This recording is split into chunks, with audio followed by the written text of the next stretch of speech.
रखना चाहूंगा, आपकी इजाजत है? जरा देश भी इस आंकड़ों को समझे। 2018 में 6 चुनाव हुए और बीजेपी को बहुमत 0 मिला, यानी कि राज्य के हिसाब से।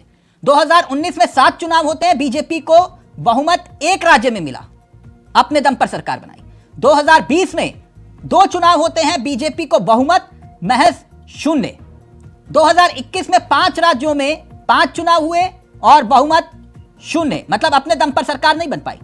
2022 में 8 विधानसभा के चुनाव हुए और बीजेपी ने अपने दम पर 5 राज्यों में सरकार बनाई।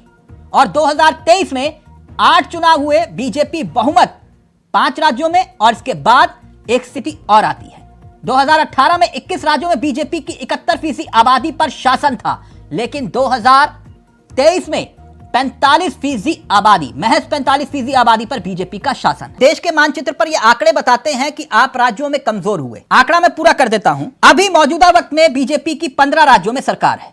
आंकड़े के मुताबिक पिछले 5 सालों में 31, आंकड़ा ध्यान से सुनिएगा, 31 विधानसभा चुनाव हुए और बीजेपी अपने दम पर सिर्फ और सिर्फ 6 राज्यों में बहुमत हासिल करती है और 9 राज्यों में गठबंधन की सरकार चलाती है। यह आंकड़ा सही है या गलत?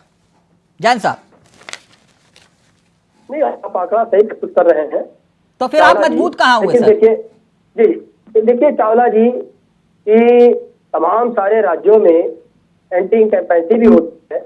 हाँ? अभी आप देखिए नगर निकाय के चुनाव का रिजल्ट आप देखिए। नहीं, मैं तो राज्यों के आंकड़ों की बात कर रहा हूं सर। ये आंकड़े आपको मैंने दिखाए ना, वो आंकड़े झूठे तो नहीं है। आपने 31 राज्यों में 5 सालों में चुनाव लड़ा और वो आंकड़े बताते हैं कि महज 6 राज्यों में आपने अपने दम पर सरकार बनाई और 9 गठबंधन की सरकार है आपकी। तो फिर आप मजबूत कैसे हुए?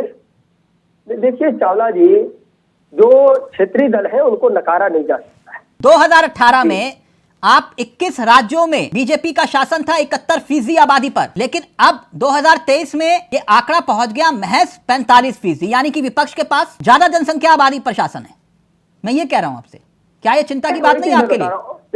देखिए मैं आपसे वही बता रहा हूँ चावला जी। पहली बात तो ये कि जो आंकड़ा आप पेश कर रहे हैं, हाँ। अगर कहीं पे 200 सीटें हैं, 200 में से हम 90 सीटें लाते हैं, सरकार बनाने वाली पार्टी 110 सीटें लेकर के आती है और सरकार बनाती है, तो हमारे नेतृत्व को वहां पर आप शून्य आंक रहे हैं, क्योंकि वहां सरकार नहीं है। और सही बात है सर, कई राज्य तो ऐसे भी सर, कई राज्य ऐसे जहां पर आपको बहुमत नहीं मिला, आपने सरकार बनाई। नहीं, हम वही बात कर रहे हैं। देखिए चावला जी सर, थोड़ा सा आंकड़े 2018 का ही मैं आंकड़ा देख रहा था। 2018 में 6 राज्यों में चुनाव हुए, छत्तीसगढ़, कर्नाटक, मिजोरम और राजस्थान, तेलंगाना, मध्य प्रदेश। महज 1 राज्य में आपको बहुमत मिला। 2018 की बात कर रहा हूं मैं। और उसके बाद 2019 में आंध्र प्रदेश, अरुणाचल प्रदेश, हरियाणा, झारखंड, महाराष्ट्र, ओडिशा, सिक्किम, अरुणाचल प्रदेश में ही आपको अपने दम पर बहुमत मिला। 2020 में 2 चुनाव हुए और उसमें भी आपको अपने दम पर सरकार बनाने का मौका नहीं मिला, क्योंकि ये दिल्ली और बिहार में चुनाव हुए थे और दोनों जगह आपको सत्ता नहीं मिली थी। 2022 में 8 चुनाव हुए और बहुमत 5 जो मिला था, उसमें गुजरात, गोवा, हिमाचल, मणिपुर, पंजाब, उत्तर प्रदेश, उत्तराखंड, सिर्फ हिमाचल और पंजाब तो कांग्रेस ने जीता। तो ये आंकड़ा तो कुछ ना कुछ कहता है कि नहीं कहता जैन साहब?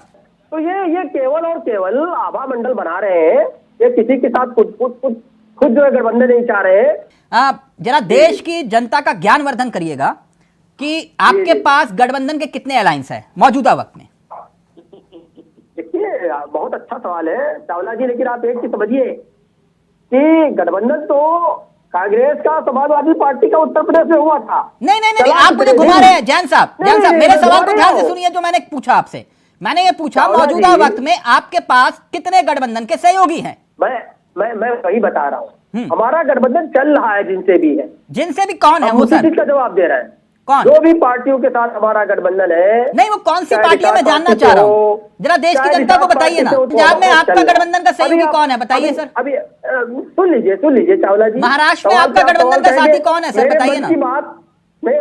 मैं जो जवाब देना चाह रहा हूँ, मेरे मन की बात मेरे दिल के अंदर ही रहेगी, मेरा जवाब नहीं आ पाएगा। चावला जी आप ये बताइए, राहुल गांधी जी ने आह्वान किया कि हमारे साथ यात्रा पे निकलो, उनके साथ कौन यात्रा में गया? हाँ, आप